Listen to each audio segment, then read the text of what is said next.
You know what they say, everything and anything is possible if you just believe. Sounds like a bunch of new age cliche words put together in a sentence that could make you want to throw up or just be completely apathetic and negative, because really, is anything possible? Is everything possible?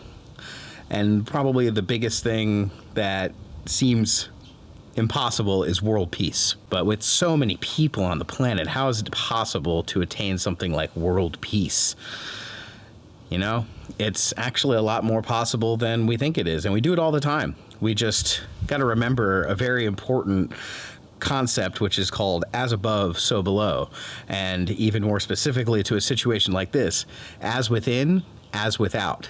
This is the fractal nature of our existence, of nature itself. And whatever is going on inside of us, you could look at the larger levels of the universe and see very similar systems, self-similar systems, happening on all sorts of different levels, from the smallest speck to the largest system like a galaxy or a cluster of galaxies. They all have the same kind of mathematics going on in there. So, is world peace possible? Well, what is world peace? Let's examine what is world peace. Peace could mean happiness, can mean joy, can mean health, can mean community, can mean a general sense of well-being. Let's just take those five right there. That if we were to put that into context of a large population like humanity, the 8 billion plus people on the planet, how can 8 billion plus people all be sharing this sense of joy, happiness, health, and community? That's really what I think world peace means. So let's come back to the original question. Is world peace possible? And I would say yes, it is. Now, when you look at a human being, is world peace possible within a human being?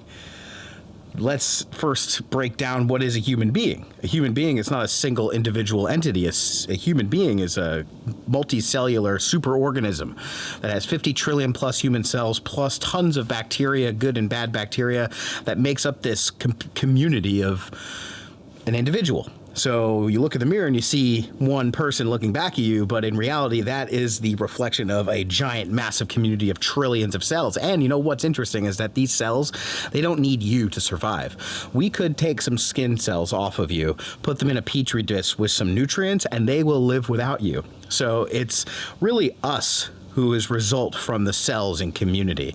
And depending on how that community of cells is operating, whether it's in health or in disease, that will affect the whole.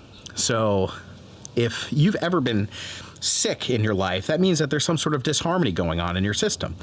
When you feel a fever, that's your body reacting and trying to fix the situation. It's unpleasant, but it is part of this natural system of community working together to stop a common threat, which is whatever kind of infection's going on at the time. Here's a really interesting idea. If you look at the human population as a whole, it's almost like that sick person. It's completely disjointed. There's very little harmony, poor health conditions. So if you've ever been sick before, you could totally understand the situation when you look out into the world right now. The whole superorganism of humanity seems to be sick, or at least fighting off some sort of infection. Let's come back to the original question. Is peace possible? Is world peace possible? 8 billion people, it seems like an impossible task. How could 8 billion people all be sharing health, wellness, happiness, and joy at the same time? Well, we understand what it's like when an individual is sick and how that affects yourself, but have you ever felt good? Have you ever felt happy or content or in a state of joy? Have you ever been in love? These are really interesting questions too, because if you're in a state of health, happiness, joy, and harmony, that means that 50 trillion plus cells in the bacteria and the superorganism that you have is all sharing in that feeling as well. So think about this. Put the numbers together here. 50 trillion plus cells in a human body, all sharing an existence at that moment. 1 second for you may not be a second for the cells. You talk about dog years, or every 1 dog year is equivalent to 7 human years. Imagine what it's like for a cell. I would like to think that for every single moment in your life that you've ever felt happy or at peace or in a state of joy, that means that for thousands of years, the superorganism of humanity within your body, the cells, were sharing that for thousands of years. So, is peace possible? I would say absolutely. 8 billion is nothing compared to 50 trillion. So again, remember, the answers lie within. Doesn't mean that you are God in the sense that you are more powerful than anybody else. Everybody shares in this experience. All the wise, mystical teachers throughout time have understood this fact, that if you want to understand how to live in harmony in the world, you have to look within. The answers lie within.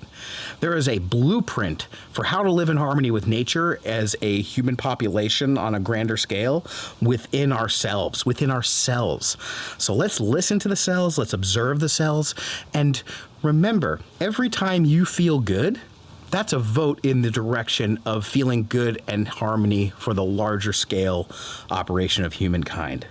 So how can we do this? What's the best way to get into peace on a world scale? World peace? Become at peace yourself. Find that inner peace. Learn to be healthy. Take the initiative, take responsibility, take control of the body that you have. That body will work for you if you just listen. And the body of humanity will do the same thing if we all learn to be in harmony and coherence. May not be easy, it may not come right away, but in the spectrum of time, it actually can happen a lot quicker than we think it does. And there's that movie Interstellar with Matthew McConaughey, where they talk about how one orbit around the planet in their ship equates to like 10 years down on the planet.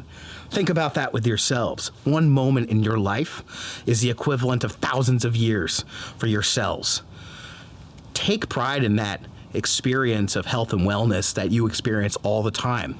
Don't underestimate it. You are powerful, you are creative, and you have the opportunity to bring this experience to a larger scale.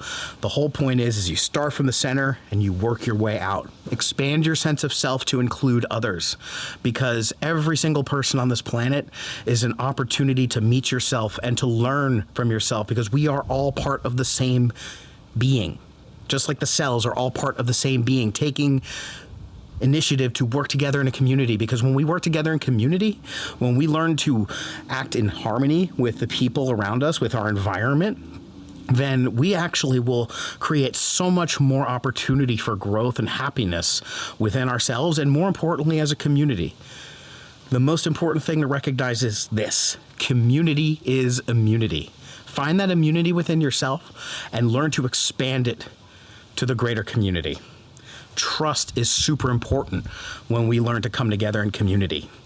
You have to take that risk to see other people as your friends, as your family, and to learn to trust that everyone is on their own journey. You don't tell other people what to do. You learn to become in harmony yourself and trust that when you are a better person, you will treat other people better. And that might actually improve the chances of other people treating you better. So it's a dynamic relationship of individuals and communities coming together, recognizing the community within, and seeing how we can bring that sense of community outwards and bring each other together, because we are all one.